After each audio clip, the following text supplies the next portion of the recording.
ناظرین، کسی شخص نے حضرت علی رضی اللہ عنہ کے سامنے بلند آواز سے استغفر اللہ کہا تو آپ نے اس سے فرمایا، کچھ معلوم بھی ہے کہ استغفار کیا ہے؟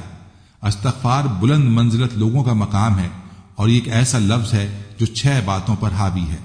اول یہ کہ جو ہو چکا اس پر نادم ہو، دوسرا یہ کہ ہمیشہ کے لیے اس کے مرتکب نہ ہونے کو پکا ارادہ کر چکا ہو، تیسرا یہ کہ مخلوق کے حقوق ادا کرنا، یہاں تک کہ اللہ کے حضور میں اس حالت میں پہنچو کہ تمہارا دامن پاک و صاف ہو اور تم پر کوئی مواخذہ نہ ہو، چوتھا یہ کہ جو فرائض تم پر عائد کیے گئے تھے اور تم نے انہیں ضائع کر دیا تھا انہیں اب پورے طور پر بجا لاؤ، پانچواں یہ کہ جو گوشت حرام سے نشوونما پاتا رہے اس راہ ہے اس کو غم و اندھوں سے پگلاؤ، یہاں تک کہ کھالوں کو ہڈیوں سے ملا دو، پھر سے ان دونوں کے درمیان نیا گوشت پیدا ہو، اور چھٹا یہ کہ اپنے جسم کی اطاعت کے رنج سے آشنا کرو جس طرح اپنے گناہ کی شیرنی سے لذت اندوز کیا ہے، اور پھر کہو استغفر اللہ۔ اس فرمان سے یہ مطلب ہرگز نہ لیا جائے کہ استغفار نہیں پڑھنا چاہیے یا بلند آواز میں استغفار پڑھنے میں کوئی برائی ہے، بلکہ یہ فرمان استغفار اور استغفار پڑھنے والے کا صحیح مقام پہچاننے اور اپنے قول میں صادق ہونے کا تقاضا کرتا ہے۔ اس فرمان میں اس جانب اشارہ ہے استغفر اللہ۔ استغفار ایک ایسا عمل ہے جس پر وعدہ خدا بندی ہے کہ امت عذاب سے محفوظ رہے گی۔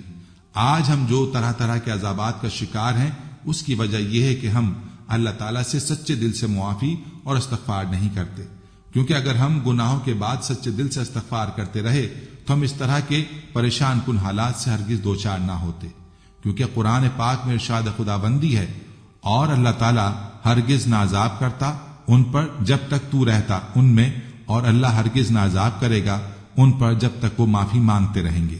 حضرت علی رضی اللہ عنہ کا ارشاد ہے کہ عرض کائنات میں 2 امان دیے گئے، زمین کے 2 امان میں سے ایک تو اٹھا لیا گیا اور وہ رسول اللہ صلی اللہ علیہ وآلہ وسلم کی ذات گرامی ہے، اور دوسرا باقی رہ گیا اور وہ استغفار ہے، اس کو مضبوطی سے پکڑ لو۔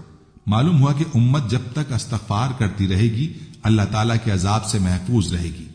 اس کی مزید تائید اس حدیث شریف سے ہوتی ہے، مسند احمد میں حضرت فضالہ بن عبید رضی اللہ عنہ حضور اقدس صلی اللہ علیہ وآلہ وسلم کا ارشاد نقل کرتے ہیں، بندہ عذاب خدا بندی سے امن میں ہے جب تک کہ وہ استغفار کرتا ہے۔ معلوم ہوا کہ ہمیں ہر وقت استغفار یعنی گناہوں سے معافی مانگتے رہنا چاہیے۔ ناظرین، حضرت بکر بن عبداللہ المزانی جو اپنے وقت کے فقیہ اور ابتدائی تابعین میں سے تھے، وہ کہیں رستے میں چل رہے تھے، ان کے آگے آگے ایک لکڑہارا چل رہا تھا اور کہہ رہا تھا الحمدللہ استغفر اللہ۔ تو حضرت بکر بن عبداللہ المازی نے ان سے کہا، کیا تو اس کے علاوہ اور کوئی دوسری چیز نہیں جانتا؟ لکڑہارے نے کہا، کیوں نہیں، میں حافظ قرآن ہوں اور بہت ساری باتیں جانتا ہوں، لیکن انسان گناہ اور فضل و انعام کے مابین ادھر ادھر رخ بدلتا رہتا ہے، اس لیے میں اللہ تعالیٰ سے اپنے گناہوں کی بخشش مانگتا ہوں اور اس کے فضل و انعام کے لیے اس کا شکر اور تعریف کرتا ہوں۔ تو بکر بن عبداللہ المازانی نے کہا کہ بکر نادان رہا اور لکڑہارا حقیقت کو پا گیا۔ استغفار ایک بڑی عبادت ہے جس کا شرف اللہ سبحانہ تعالی نے اپنے بندوں کو عطا کیا ہے۔ اللہ تعالیٰ کے نبی مکرم حضرت محمد صلی اللہ علیہ وآلہ وسلم نے خود اپنے اوپر استغفار کو لازم کر رکھا تھا، تو پھر دیگر مسلمانوں کا کیا حال ہوگا؟ استغفار کرنے والوں کو اللہ کی محبت ملتی ہے، اور اللہ مغفرت مانگنے والوں اور استغفار کرنے والوں پر بڑا ہی کرم فرمانے والا ہے۔ استغفار کے معنی مغفرت کی طلب کے ہیں، اور مغفرت کے معنی گناہوں کی پردہ پوشی اور ان کے شر سے بچاؤ ہے۔ بندہ اللہ سے استغفار کرتا ہے کہ اللہ دنیا میں اس کے گناہ پر پردہ ڈال دے اور اس کا گناہ اس کی فضیحت کا سبب نہ بنے، اور آخرت میں بھی اس کو ظاہر نہ کرے اور اپنی رحمت اور عفو سے اس کا گناہ معاف فرما دے۔ استغفار کی فضیلت یہ ہے کہ قرآن کریم میں استغفار کرنے کی ترغیب کثرت سے دی گئی ہے۔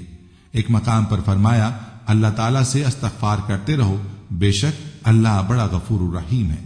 ابن کثیر رحمۃ اللہ علیہ فرماتے ہیں کہ رات کی آخری گھڑیاں یعنی تہجد کا وقت استغفار کا بہترین وقت ہے۔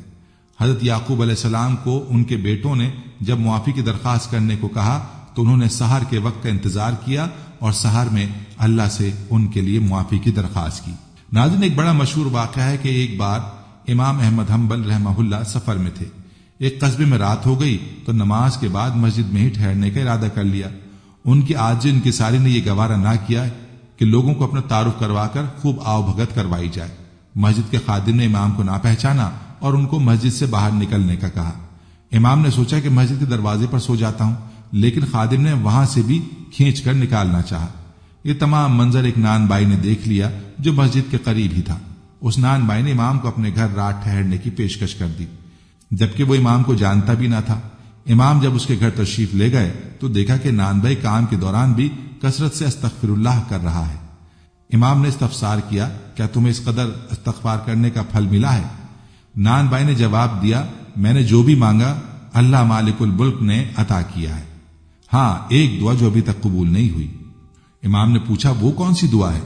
نان بھائی بولا، میرے دل میں کچھ دنوں سے یہ خواہش مچل رہی ہے کہ امام احمد حنبل رحمہ اللہ سے ملنے کا شرف حاصل کروں۔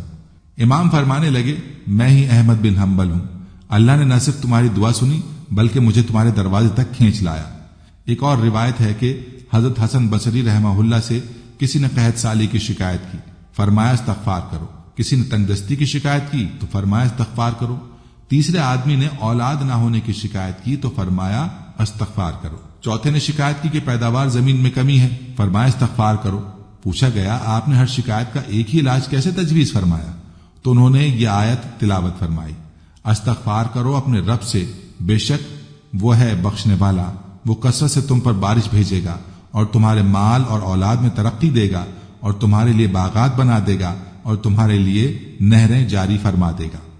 واضح ہے کہ استغفار پر اللہ تعالیٰ نے جن جن انعامات کا اس آیت میں اعلان فرمایا ہے تو ان چاروں کو انہی کی حاجات درپیش تھی، لہذا حضرت حسن بصری رحمۃ اللہ علیہ نے سب کو استغفار ہی کی تلقین فرمائی۔ حضرت حسن بصری رحمۃ اللہ علیہ کے عہد میں عتبہ الغلام نامی ایک شخص تھا جس کے ظلم و ستم کی داستانیں مشہور تھیں۔ ایک دن وہ حضرت حسن بصری رحمۃ اللہ علیہ کی محفل میں آیا۔ اس وقت وہ قرآن مجید کی یہ آیت اقدس تلاوت فرما رہے تھے کہ کیا مومنوں کے لیے وہ وقت نہیں آیا کہ ان کے دل اللہ سے ڈریں؟ آپ نے اس آیت کی ایسی تشریح کی کہ لوگ رونے لگے۔ عتبہ الغلام نامی ظالم شخص کھڑا ہو گیا اور کہنے لگا، اے بندہ مومن، کیا مجھ جیسے فاسق و فاجر کی توبہ بھی اللہ قبول فرمائے گا؟ آپ نے فرمایا، بے شک۔ جب عتبہ الغلام نے یہ بات سنی تو اس کا چہرہ زرد پڑ گیا اور کانپتے ہوئے چیخ مار کر بے ہوش ہو گیا۔ جب اسے ہوش آیا تو حضرت حسن بصری رحمۃ اللہ علیہ نے اس کے قریب آ کر اللہ کی رحمتوں اور بخشش پر مبنی دردناک اشعار پڑھے، جنہیں سن کر عتبہ نے پھر چیخ ماری اور بے ہوش ہو گیا۔ جب ہوش آیا تو کہنے لگا، حضرت کیا مجھ جیسے بدبخت کی توبہ رب کریم قبول کر لے گا؟ حضرت حسن بصری رحمۃ اللہ علیہ نے کہا کہ درگزر کرنے والا رب ظالم بندے کی توبہ بھی قبول فرما لیتا ہے۔ اس وقت عتبہ نے سر اٹھا کر اللہ سے 3 دعائیں کی، اے پروردگار، اگر تو نے میرے گناہوں کو معاف اور میری توبہ کو قبول کر لیا ہے تو ایسے حافظے اور عقل سے میری عزت افزائی فرما کہ میں قرآن مجید اور علوم دین میں سے جو کچھ بھی سنوں سے کبھی فراموش نہ کروں۔ اے پروردگار، مجھے ایسی آواز عنایت فرما کہ میری قرأت سن کر سخت سے سخت دل بھی موم ہو جائے، اور اے پروردگار، مجھے رزق حلال عطا فرما اور ایسے طریقے سے دے جس کا تصور بھی نہ کر سکوں۔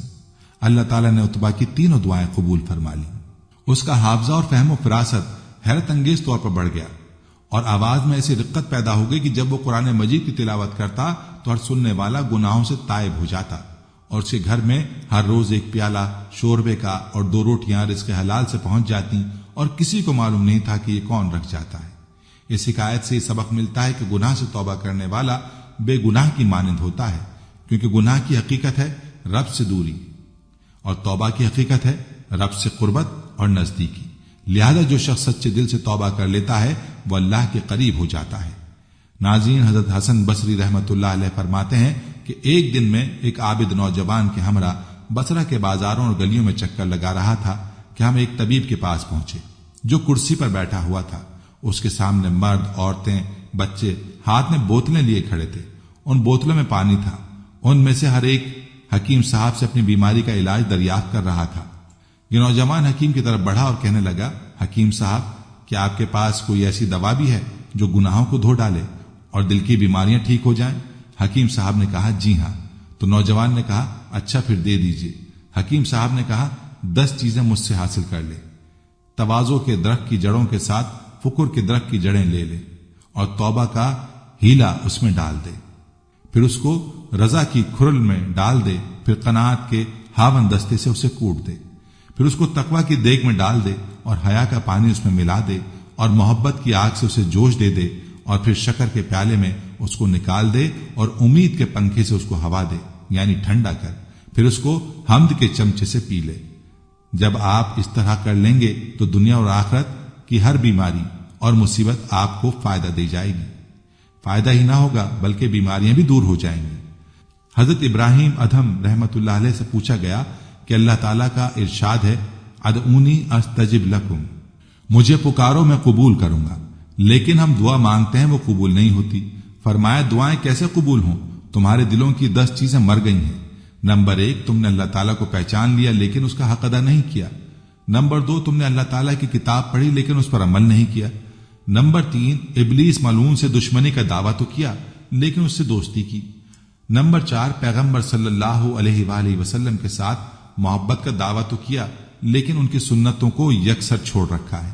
نمبر 5، جنت کی محبت کا دعویٰ تو کیا لیکن اس کے لیے عمل نہ کیا۔ نمبر 6، جہنم سے خوف کا دعویٰ تو کیا لیکن گناہوں سے باز نہ آئے۔ نمبر 7، موت کے حق ہونے کا دعویٰ تو کیا لیکن اس کی تیاری نہیں کی۔ نمبر 8، دوسروں کے عیوب تلاش کرنے میں تو مشغول ہو گئے اور اپنے عیوب کی اصلاح چھوڑ دی۔ نمبر 9، اللہ تعالیٰ کا دیا ہوا رزق کھاتے ہیں لیکن شکر کرنا چھوڑ دیا۔ نمبر 10، مردوں کو اپنے ہاتھوں سے دفن کرتے ہیں لیکن عبرت حاصل نہیں کرتے۔ ناظرین، اللہ کا عذاب بہت سخت ہے، لیکن اگر اپنے گناہوں کی وجہ سے انسان کسی آزمائش میں آ جائے تو اس کو ختم کرنے کا بھی اللہ تبارک و تعالی نے طریقہ بتا دیا ہے، جو حضرت نوح علیہ السلام کی زبانی قرآن میں بیان فرمایا ہے کہ انہوں نے کہا اپنے رب کے حضور استغفار کرو، وہ تمہیں 5 نعمت دے گا، اور یقین رکھنا وہ معاف ضرور کرے گا کیونکہ وہ بہت زیادہ معاف کرنے والا ہے۔ وہ 5 نعمتیں یہ ہیں۔ نمبر 1، آسمان سے تم پر موسلا دھار بارش برسائے گا۔ نمبر 2، تمہارے مال کے ذریعے۔ نمبر 3، اولاد کے ذریعے مدد کرے گا۔ نمبر 4، تمہیں باغات عطا فرمائے گا، اور نمبر 5، اور نہریں عطا فرمائے گا۔ پتہ چلا کہ استغفار پر اللہ تبارک و تعالی آسمان و زمین اور اس کے درمیان کی نعمتیں انسان کو عطا فرماتا ہے۔ ملاحظہ فرمائے کہ پہلی نعمت کا تعلق آسمان سے بتایا، دوسری اور تیسری کا تعلق آسمان و زمین کے درمیان سے بتایا، اور چوتھی اور پانچویں کا تعلق زمین سے بتایا، جس کا واضح مطلب یہ ہے کہ آسمان و زمین اور اس کے درمیان کی نعمتیں اللہ تعالیٰ استغفار کی برکت سے عطا فرمائے گا۔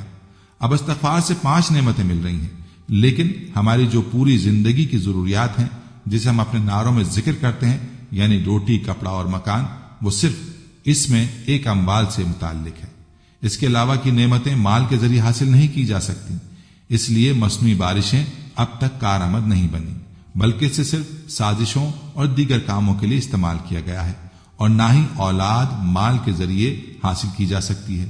جب تک اللہ تعالیٰ نہ چاہے اولاد نہیں مل سکتی۔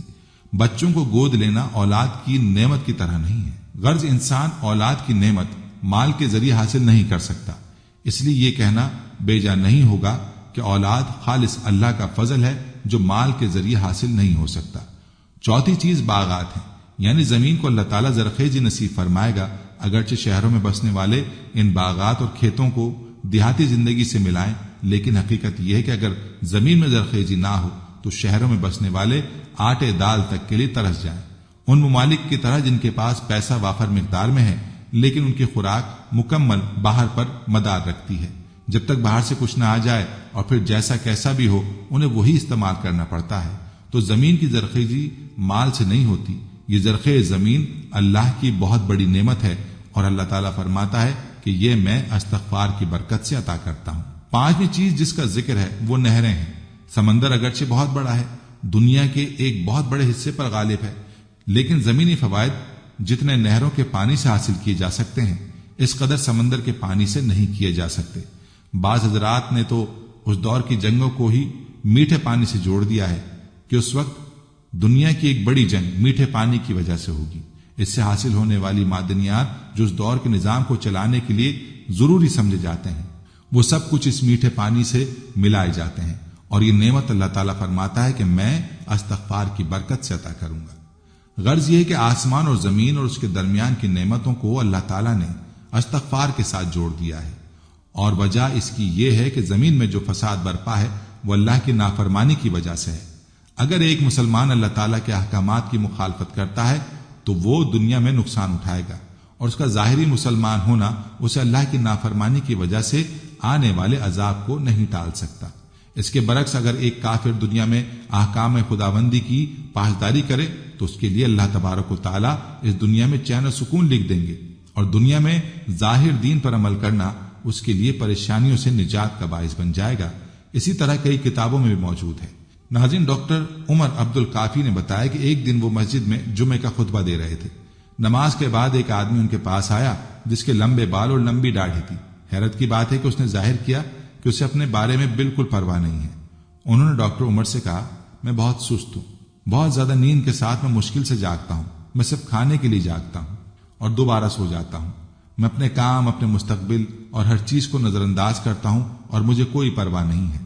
میرے بچے سمجھتے ہیں کہ میں ایک عجیب شخص اور بہت بورنگ ہوں، مجھ میں جوش کی کمی ہے اور مجھے ہمیشہ مایوسی ہوتی ہے۔ مجھے کیا کرنا چاہیے؟ براہ کرم میری مدد کریں۔ ڈاکٹر عمر نے اسے ایک دن میں کم از کم 100 مرتبہ استغفر اللہ کہہ کر اللہ سے معافی مانگنے اور ایک ہفتے بعد اس کے پاس واپس آنے کا کہا۔ اس کا نتیجہ بتانے کے لیے کہا۔ اس شخص نے کہا کہ میں آپ کو بتا رہا ہوں کہ میں سست ہوں، میں دن میں 15 گھنٹے سے زیادہ سوتا ہوں، میں اپنی دعاؤں، اپنے بچوں اور اپنے کاموں کو نظر انداز کر رہا ہوں، اور آپ مجھے اللہ سے معافی مانگنے کا کہہ رہے ہیں۔ ڈاکٹر عمر نے کہا، آؤ بیٹا، ہم گوشت اور خون ہیں، ہم انسان اپنے پروردگار کی نافرمانی کرنے اور گناہ کا ارتکاب کرتے ہیں۔ یہ گناہ ہمارے جسم پر بھاری ہو جاتے ہیں اور ہمیں سست بناتے ہیں، وہ ہمارے جوش و جذبے کو کم کرتے ہیں اور ہمیں سستی اور سختی کا درس دیتے ہیں۔ میرے مشورے کو سنو اور اس کے نتیجے پر آپ حیران رہ جائیں گے۔ 6 دن بعد وہ شخص ڈاکٹر عمر کے پاس آیا اور اس سے کہا کہ میں آپ کا ہاتھ چومنا چاہتا ہوں۔ اب میں کبھی بھی ایک دن میں 100 مرتبہ یا 400 بار یا 1000 بار استغفار کرتا ہوں۔ اللہ نے میرے دل میں سرگرمی اور الہام پیدا کیا ہے۔ میں 7 گھنٹے سے بھی کم سوتا ہوں اور یہ میرے لیے کافی ہے۔ میں اپنے کام کی ہر جگہ سرگرمی میں خود شامل کرنے کی کوشش کرتا ہوں۔ میں نے ایک نئی شراکت داری پر اتفاق کیا ہے اور میں نے 4 دن سے بھی کم عرصے میں معاہدہ کر لیا۔ ان دنوں میں کبھی بھی اپنی دعاؤں سے محروم نہیں ہوں اور میں اپنے بچوں کے ساتھ بہت قریب ہوں۔ استغفار میرے لیے ایک محرک دواؤں جیسے انرجی ڈرنک بجلی کے چارج کی طرح بن گیا ہے۔ استغفار ایسے ہاتھ کی طرح ہے جو انسان کو آگے بڑھاتا ہے۔ ہمارے پروردگار کی طرف سے ایک طاقت ہے، بالکل اسی طرح جیسے چھتری ہمیں سورج اور بارش سے بچاتی ہے۔ استغفار اس ہاتھ کی طرح ہے جو ہماری راہ میں آنے والی کسی بھی مشکل سے ہماری حفاظت کرتا ہے۔ اپنی زندگی کی کسی بھی ناکامی یا جب آپ کو تکلیف ہو یا مایوسی ہو یا بیماری میں مبتلا ہو یا کسی پریشانی کے لیے استغفار کا استعمال کریں۔ نبی کریم صلی اللہ علیہ وسلم ایک ہی نشست کے دوران 70 سے زیادہ مرتبہ استغفر اللہ کہتے تھے۔ استغفار کے ساتھ ہمارا پروردگار ہر طرح کی مشکلات سے ہماری حفاظت کرے گا۔ مسلم اسکالرز نے اس بات پر اتفاق کیا ہے کہ استغفار انسان کو ہر چیز میں کامیاب ہونے میں مدد دیتا ہے۔ اب آپ کتنے خوش قسمت ہیں کہ کوئی آپ کی وجہ سے استغفر اللہ کہے گا، کیونکہ آپ نے یہ علم شیئر کیا ہے اور آپ نے اس نیکی کو کرنے میں رہنمائی کی ہے۔ استغفار ہمارے لیے اللہ کی رحمت ہے۔ ایک شخص نے بتایا، میری ایک رشتہ دار کی بہن ہے، ان کی 45 سال عمر ہو گئی ہے، ان کی شادی نہیں ہوئی۔ اس کو میں نے بتایا کہ تم استغفار پڑھو۔ والدین کی وفات ہو گئی تو یہی گھر میں بڑی تھی، پہلے اس نے چھوٹوں کی شادی کی اور پھر خود رہ گئی۔ میرے کہنے پر اس نے صرف استغفار پڑھا۔ آپ یقین کریں اس کی زندگی میں اتنا اچھا آدمی آیا کہ جس کا گمان نہ تھا، تہجد گزار اور اس سے 1 سال بڑا ہے، اور اس کی پہلے شادی ہوئی تھی، بیوی فوت ہو گئی، بچہ نہیں ہے۔ بہتر گھر صرف استغفار کی برکت سے۔ اس لڑکی جس کی شادی ہوئی تھی اس کا اب بچہ نہیں ہو رہا، اسے میں نے کہا کہ استغفار پڑھو، اس نے اب استغفار پڑھنا شروع کر دیا ہے۔ اس کو اللہ پاک نے امید لگائی لیکن اس نے استغفار چھوڑ دیا۔ میں نے اس کو کہا کہ آپ کی اس عمر میں شادی ہوئی اور اب اللہ نے اس عمر میں آپ کو امید لگائی، آپ لوگوں کو مت بتائیں، لیکن اس نے میری بات پر عمل نہ کیا اور کسی کی نظر لگی اور بچہ ضائع ہو گیا، کیونکہ اس نے پڑھائی چھوڑ دی تھی۔ اس نے استغفار پڑھنا بالکل چھوڑ دیا تھا۔ نماز نہیں چھوڑی، نماز کی وہ بچپن سے ہی پابند تھی۔ میں نے اس سے کہا، باجی آپ استغفار نہیں پڑھتی؟ اس نے کہا کہ ہاں میں نے استغفار پڑھنا چھوڑ دیا تھا۔ میں نے ان سے کہا کہ آپ نے استغفار پڑھنا ختم کر دیا تھا تو آپ شکر شروع کر دیتی۔ میں نے آپ سے کہا تھا تاکہ یہ نعمت آپ کے پاس قائم رہے۔ اس کے بعد انہوں نے استغفار اور شکر کو لازم پکڑ لیا تو ان کی زندگی آسان ہو گئی۔ اللہ تعالیٰ نے فرمایا، اے آدم کے بیٹے، تو جب تک مجھ سے مدد مانگتا ہے اور اپنے گناہوں کی معافی طلب کرتا رہے گا، میں تیرے گناہ معاف کرتا رہوں گا۔ اگر تو زمین کے برابر گناہ لے کر آئے اور تو نے میرے ساتھ کسی کو شریک نہ کیا ہو تو میں زمین کے برابر ہی تیرے لیے معافی لے کر آؤں گا۔ عرش کو اٹھانے والے فرشتے ایمان والوں کے لیے استغفار کرتے ہیں اور ان کے لیے بخشش کی دعا کرتے ہیں جو لوگ توبہ کریں۔ استغفار کرنے سے اللہ تعالیٰ عذاب نہیں دیتا۔ اللہ تعالیٰ جنت میں آدمی کا درجہ بلند فرماتا ہے۔ آدمی عرض کرتا ہے، یا اللہ یہ درجہ مجھے کیسے ملا؟ اللہ تعالیٰ فرماتا ہے، تیرے بیٹے نے تیرے لیے استغفار کیا۔ حضرت عبادہ بن صامت رضی اللہ تعالیٰ عنہ سے روایت ہے، وہ فرماتے ہیں کہ میں نے رسول اللہ صلی اللہ علیہ وآلہ وسلم کو ارشاد فرماتے ہوئے سنا کہ جو شخص مومن مردوں اور مومن عورتوں کے لیے استغفار کرے، اللہ تعالیٰ اس کے لیے ہر مومن اور ہر مومن عورت کے بدلے ایک نیکی لکھ دیتے ہیں۔ استغفار کی برکت کا ایک واقعہ بیان کرتے ہیں۔ کسی نے اپنی آپ بیتی بتائی کہ عمرے کی سعادت کے بعد 18 مئی کو ہماری واپسی تھی۔ 19 مئی ویزے کی آخری تاریخ تھی۔ جدہ میں ہمارے قریبی عزیز تھے، ان کے اصرار پر 17 مئی کی شام ان کے گھر آ گئے۔ انہوں نے ہمیں ایئرپورٹ چھوڑنا تھا۔ ایئرپورٹ سے ایک شخص نے تمام معلومات، فلائٹ ٹائم اور کس ایئرپورٹ پر جانا تھا آگاہ کیا۔ ہم خوشی خوشی ایئرپورٹ پہنچے، لیکن تقدیر کہ یہ وہ ایئرپورٹ نہ تھا۔ ناشنا لوگ ادھر ادھر دکھائی دیے۔ عجب عالم بے بسی کا تھا، نہ کوئی بات سننے والا نہ سمجھنے والا۔ ڈبل کرایہ ادا کیا اور مطلوبہ ایئرپورٹ آئے، لیکن قسمت نے ساتھ نہ دیا، جہاز جا چکا تھا۔ ہم روتے کانپتے واپس انہی کے گھر آئے۔ ویزا ٹائم ختم ہونے کے بعد وہاں رہنا قانوناً جرم تھا۔ بہت کوشش کی لیکن ہمیں ٹکٹ 3 دن بعد ملنے تھے۔ وہ رات کانٹوں پر گزری، ایک پل چین نہیں آ رہا تھا۔ یوں ہی اٹھتے بیٹھتے اختر شماری کرتے توبہ استغفار پڑھتے رہے۔ صبح 4 بجے میرا بیٹا اپنے پھپھا کے ہمراہ ایئرپورٹ گیا کہ شاید کوئی واقف مہربان ہو اور کام بن جائے۔ معلوم ہوا کہ پاکستان فلائٹ جا رہی ہے۔ اگر کوئی مسافر غیر حاضر ہوئے تو ہمارے لیے چانس ہے۔ 7 بجے فلائٹ تھی، 6 بجے ہمیں اطلاع ہوئی۔ 1 گھنٹے کا قلیل وقت تھا۔ ذہنی دباؤ الگ، بھاگم بھاگ ایئرپورٹ پہنچے۔ بورڈنگ تو ہو گئی، مختلف ممالک کے لوگ قطار میں کھڑے تھے۔ رش میں آگے جانا بے حد محال تھا۔ اس فلائٹ کے مسافر ایئر بس کی طرف جا رہے تھے۔ صرف 6 مسافر ویٹنگ روم میں باقی تھے جنہوں نے اس فلائٹ میں پاکستان آنا تھا۔ قطار میں ہمارا دل ڈوبا جا رہا تھا۔ اتنے میں اطلاع ملی کہ کمپیوٹر سسٹم جام ہو گیا ہے۔ ہم بھی اندر جا چکے تھے جہاں کاغذات اسٹیمپ ہونا تھے۔ آدھ گھنٹے کی کوشش کے بعد سسٹم بحال ہوا اور شان خداوندی دیکھیں کہ سب سے پہلے ہمارے کاغذات کلیئر ہوئے اور جو مسافر پہلے سے موجود تھے وہ بعد میں فارغ ہوئے۔ وہ رب کتنا مہربان اور کتنی کرم نوازیاں کرتا ہے۔ ہماری گستاخیوں اور ہماری حکم عدولیوں پر بھی وہ قادر مطلق مشکل گھڑی میں کام آتا ہے، غیبی امداد کرتا ہے، بے عمل اور بے وصف لوگوں کی عیب پوشی کرتا ہے۔ یہ استغفار کی کثرت کا نتیجہ تھا۔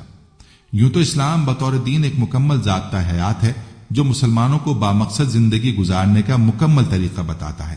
اللہ تعالیٰ نے انسان کو اشرف المخلوقات بنایا، یعنی سوچنے سمجھنے کی صلاحیت دی، صحیح اور غلط کی آگاہی دی۔ اب یہ انسانی عقل پر منحصر ہے کہ وہ سیاہ کرتا ہے یا سفید، لیکن انسان خطا کا پتلا ہے اور اللہ ہمیشہ اپنے بندوں کے ساتھ رحم کا معاملہ کرتا ہے۔ اس لیے اس نے مسلمانوں کے لیے ہدایت کا راستہ بھی کھلا رکھا ہے تاکہ اگر کوئی مسلمان گناہ کا مرتکب ہو جائے تو وہ توبہ استغفار سے فلاح کا راستہ پا سکے۔ استغفر اللہ، یا اللہ مجھ گناہگار کو بخش دے۔ یہ ایک سادہ لیکن طاقتور دعا ہے۔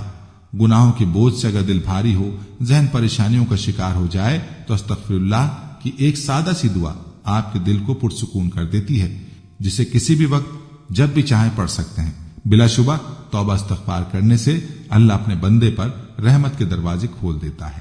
ہمارا دین ہمیں گناہوں سے بچنے کا درس دیتا ہے، لہذا اگر خلوص نیت کے ساتھ توبہ کی جائے تو بارگاہ الہی میں قبولیت کا درجہ پاتی ہے اور گناہوں کا خاتمہ ہوتا ہے۔ اللہ تعالیٰ نے قرآن مجید میں مسلمانوں کی فلاح کے لیے استغفار کے 8 بڑے فوائد بتائے ہیں۔ یہ رحمت کے دروازے کھول دیتا ہے۔ قرآن میں ایک جگہ استغفار کی اہمیت اس طرح بیان کی گئی ہے، اپنے رب سے معافی مانگتے رہو، بے شک وہ ہمیشہ معافی دینے والا ہے۔ یعنی صرف اللہ کی رحمت کے طلبگار رہیں کیونکہ وہی معاف کرنے والا ہے۔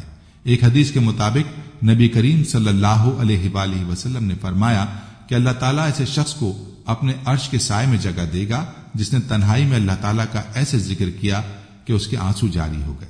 صحیح بخاری۔ آج کے دور میں لوگ دولت کمانے کی دھن میں اس قدر غافل ہو چکے ہیں کہ وہ اسلام اور اللہ کے ساتھ اپنے فرائض کو بھولتے جا رہے ہیں۔ وہ یہ بھی بھول بیٹھے ہیں کہ توبہ کرنے کے لیے کچھ وقت نکالنا ضروری ہے، کیونکہ اس کی برکت سے اللہ رزق، مال و دولت اور اولاد میں اضافہ کرتے ہیں، اور اس بات کا ذکر قرآن مجید میں بھی بیان کیا گیا ہے۔ خلوص دل سے اللہ کی بارگاہ میں معافی طلب کرنے سے دعا کی قبولیت کا شرف حاصل ہوتا ہے۔ کسی مومن کے لیے دعا سے بہتر اور کوئی چیز نہیں ہے۔ وہ جو کچھ اپنے رب سے مانگتا ہے، جس بھی چیز کی امید رکھتا ہے، ایک دن اس کا رب اسے نواز دے گا، کیونکہ بحیثیت مسلمان ہمارا یہ یقین ہے کہ صرف اللہ کے پاس یہ اختیار ہے کہ وہ ہماری دعائیں قبول کرنے پر قادر ہے۔ رزق میں اضافہ۔ قرآن مجید میں اللہ پاک کا یہ وعدہ ہے کہ اللہ سے معافی طلب کرتے رہنے سے وہ رزق میں خیر و برکت ڈالتا ہے۔ مومن کے رزق میں یہ فراوانی ایک مخصوص مدت کے لیے ہوتی ہے۔ اس بات کی وضاحت اس طرح کی گئی ہے کہ انسان اپنی نعمتوں کو جلد فراموش کر دیتا ہے، اور اللہ نہیں چاہتا کہ اس کے مومنین اسے فراموش کر دیں، اس لیے استغفار کرتے رہنا چاہیے۔ اس حوالے سے فرمان مصطفیٰ ہے کہ جس نے استغفار کو اپنے اوپر لازم و ملزوم کر لیا، اللہ اس کی پریشانی دور فرمائے گا اور ہر تنگی سے اسے راحت عطا فرمائے گا، اور اسے ایسی جگہ سے رزق عطا فرمائے گا جہاں سے اسے گمان بھی نہ ہو۔ اللہ تعالیٰ ہر مسلمان کو آزمائشوں اور مصیبتوں سے دوچار کرتا ہے۔ در حقیقت یہ مومن کا امتحان ہے۔ اللہ اس طرح مومن کی اپنی ذات اور اسلام پر اعتقاد کی مضبوطی کو جانچتا ہے۔ ایسے وقت میں شکوہ نہیں، اللہ سے معافی مانگنی چاہیے، استغفار کرنا چاہیے، کیونکہ رب العالمین اپنے معافی کے طلبگار بندے کو سزا نہیں دیتا بلکہ معاف کرتا ہے، اور عام زندگی میں بھی یہی طرز عمل اختیار کرنے کا درس دیتا ہے۔ توبہ استغفار کی فضیلت بندے کے لیے اللہ کی رحمت اور فضل کے دروازے کھول دیتا ہے۔ بے شک اللہ بہت رحیم و کریم ہے، اور جب ہم اس سے گڑ گڑا کر معافی طلب کرتے ہیں تو وہ ہمیں ہدایت نصیب فرماتا ہے، اپنی رحمتوں سے نوازتا ہے، اور ہمارا دل اپنی جانب راغب کر لیتا ہے۔ اس وقت ہماری زندگی عدم تحفظ کا شکار ہے۔ بلا شبہ استغفار کا ورد ہماری دنیاوی زندگی میں صبر عطا کرنے کا بہترین ذریعہ ہے۔ یہ ہمیں ذہنی، جذباتی اور روحانی طور پر مضبوط کرتا ہے۔ قرآن میں ایک جگہ بیان کیا جاتا ہے کہ اپنے رب سے معافی مانگو اور پھر اس سے توبہ کرو، وہ تمہارے پر آسمان سے بارش برسائے گا اور تمہیں اپنی طاقت میں طاقت بخشے گا۔ قرآن مجید میں استغفار کرنے والے سے اللہ نے وعدہ کیا ہے کہ وہ اس کو اپنے بے پناہ فضل سے نوازے گا، اس دنیا میں بھی اور آخرت میں بھی۔ قرآن میں اللہ تعالیٰ اپنے بندوں سے مخاطب ہو کر فرماتا ہے، اور تمہارے لیے باغات مہیا کرو اور تمہارے لیے دریاؤں کا سامان مہیا کرو۔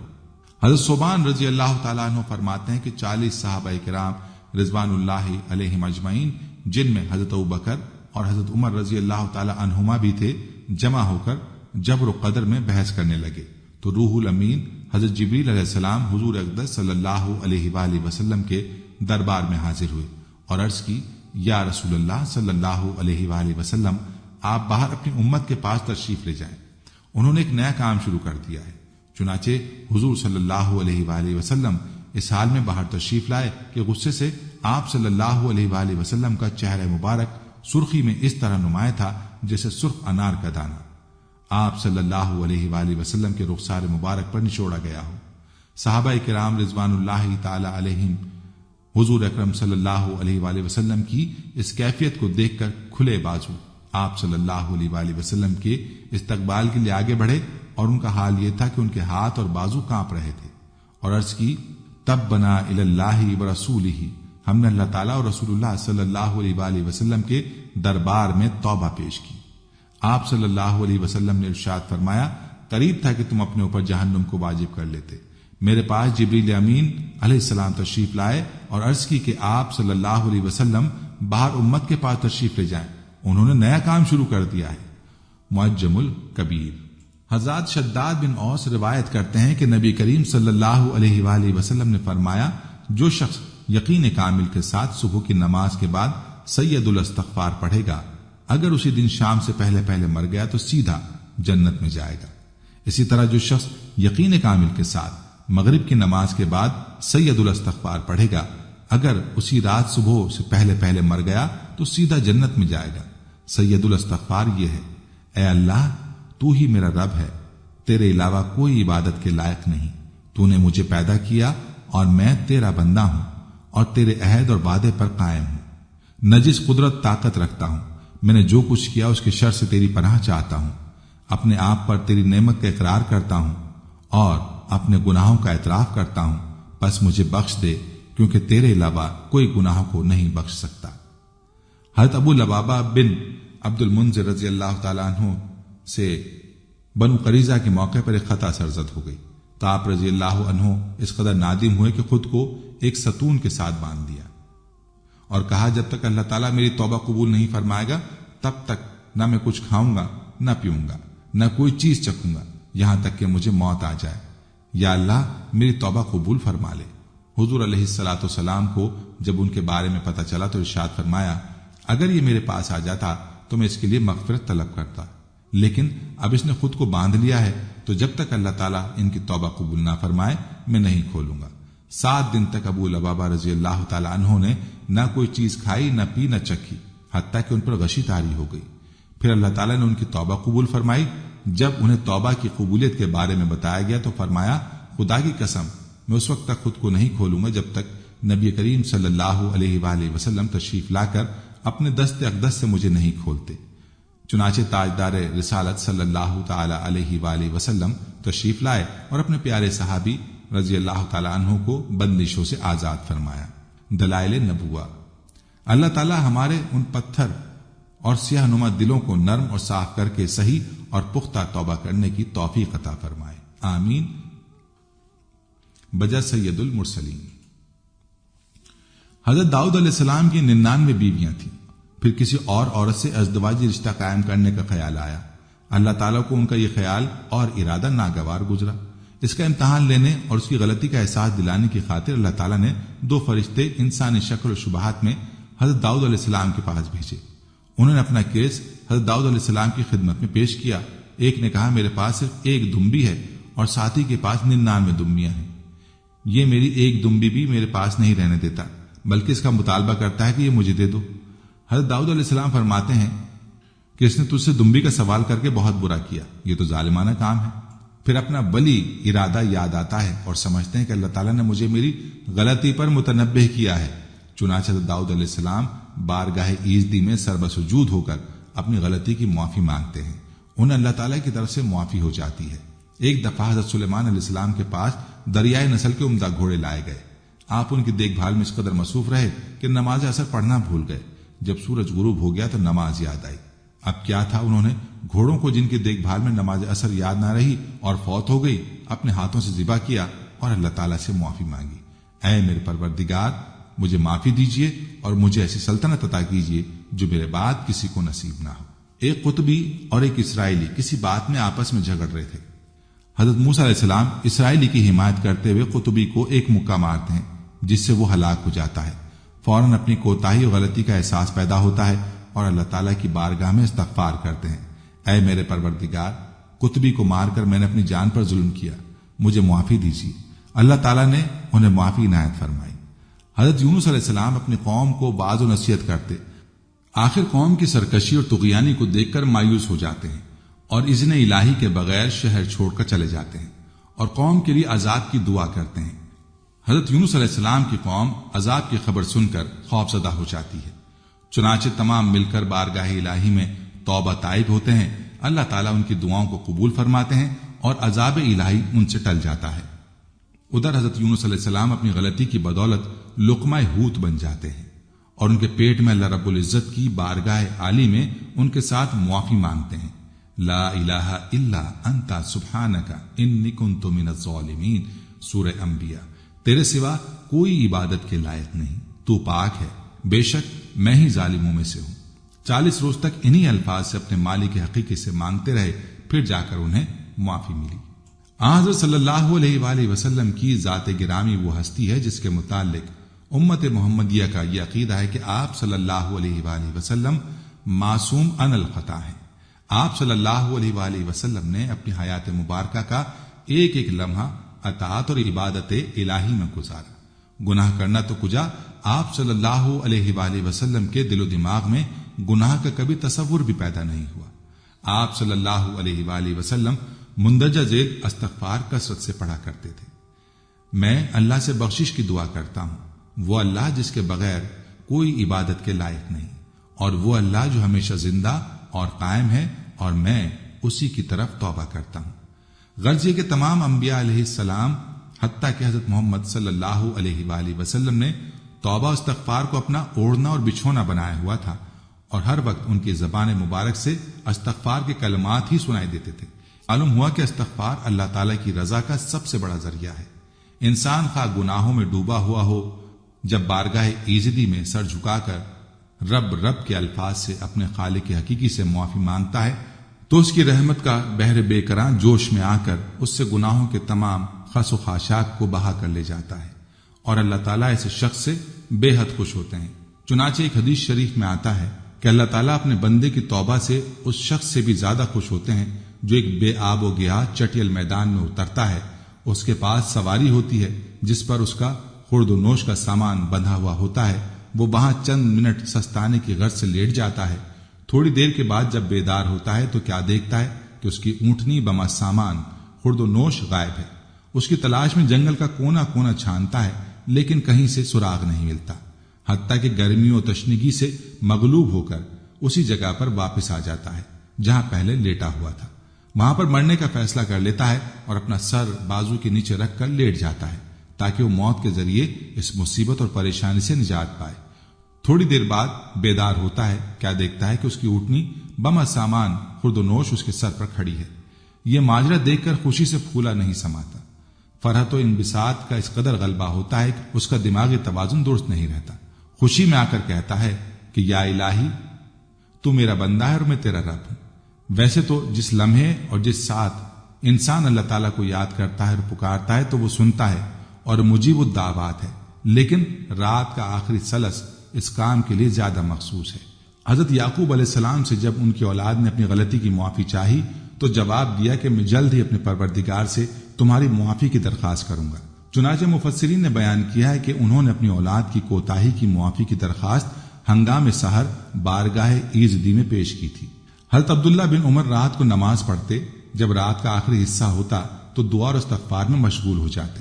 حضرت انس بن مالک فرماتے ہیں کہ ہمیں یہ حکم تھا کہ رات کو جب نماز پڑھیں تو صبح تک استغفار میں مشغول رہیں۔ انسان کے گناہ خواہ ریت کے ذروں کے برابر ہوں یا بحر بے کراں کے قطرات سے زائد ہوں تو بھی استغفار سے سب محو ہو جاتے ہیں۔ چنانچہ نبی کریم صلی اللہ علیہ وآلہ وسلم فرماتے ہیں، اللہ تعالیٰ کا ابن آدم، تو جب تک مجھ سے دعا کرے گا اور امید رکھے گا تیرے جو بھی گناہ ہوں گے معاف کر دوں گا، اور مجھے اس بات کی کوئی پرواہ نہیں۔ اے آدم کے بیٹے، اگر تیرے گناہ آسمان کی بلندیوں تک پہنچ جائیں پھر تو مجھ سے معافی مانگے تو بھی میں تجھے گناہوں سے معافی دوں گا، اور مجھے اس کی کوئی پرواہ نہیں۔ اے ابن آدم، اگر تو زمین کے برابر گناہ لایا لیکن شرک نہ کیا تو میں اتنی ہی مغفرت اور بخشش لے کر تیرے پاس آؤں گا۔ جس طرح لوہا پانی میں پڑا رہنے سے زنگ خوردہ ہو جاتا ہے، اسی طرح انسانی قلوب گناہوں کی نجاست سے آلودہ ہونے کے باعث زنگ خوردہ اور سیاہی آلود ہو جاتے ہیں۔ ایسے وقت استغفار کی ریتی ہی اس زنگ کو دور کر کے چمکا سکتی ہے۔ چنانچہ حضور صلی اللہ علیہ وآلہ وسلم کی ایک طویل حدیث ہے جس کے آخر میں یہ ذکر ہے، یعنی اگر انسان توبہ کر لے، اپنے گناہوں سے معافی مانگے تو اس سے اس کا قلب چمک اٹھتا ہے۔ ناظرین، یہ تھی ہماری آج کی ویڈیو۔ امید ہے کہ آپ کو ہماری آج کی یہ ویڈیو ضرور پسند آئی ہوگی۔ اگر ویڈیو پسند آئی ہے تو اس کو لائک کریں اور اپنے پیاروں اور دوستوں کے ساتھ ضرور شیئر کریں۔ کمنٹس میں آپ ہمیں بتائیں کہ آپ اور کن موضوعات پر ویڈیو دیکھنا چاہتے ہیں۔ اس کے ساتھ ساتھ آپ کمنٹس میں ہم سے سوالات بھی پوچھ سکتے ہیں، لیکن یہ سب کرنے سے پہلے ہمارے چینل کو سبسکرائب کر لیں اور بیل کے بٹن کو بھی پریس کر لیں تاکہ ہماری آنے والی مزید معلوماتی ویڈیوز کا نوٹیفیکیشن آپ کو بر وقت مل سکے اور آپ علم کے اس خزانے سے مستفید ہو سکیں۔ اب ملاقات ہوگی آنے والی ویڈیو میں، تب تک کے لیے خدا آپ کا حامی و ناصر ہو۔ فی امان اللہ۔ آخر میں پیارے دوستو، ہم نے ہر ویڈیو کے اختتام پر ایک دعا کا سلسلہ شروع کیا ہوا ہے۔ جو بھی اس دعا میں شامل ہوگا، میرا یہ دعویٰ ہے کہ اللہ کریم اس کی تقدیر کو بدل دے گا۔ پہلے میرے تمام ساتھی، مائیں، بہنیں سب مل کر میرے ساتھ درود شریف پڑھنے اور کثرت کے ساتھ کمنٹس میں آمین لکھیں۔ اللہ اس آمین کو لکھنے کی برکت سے آپ کی اور میری تقدیر بدل دے گا۔ درود ابراہیمی پڑھ لیں۔ اللہم صلی علی محمد وعلی آل محمد کما صلیت علی ابراہیم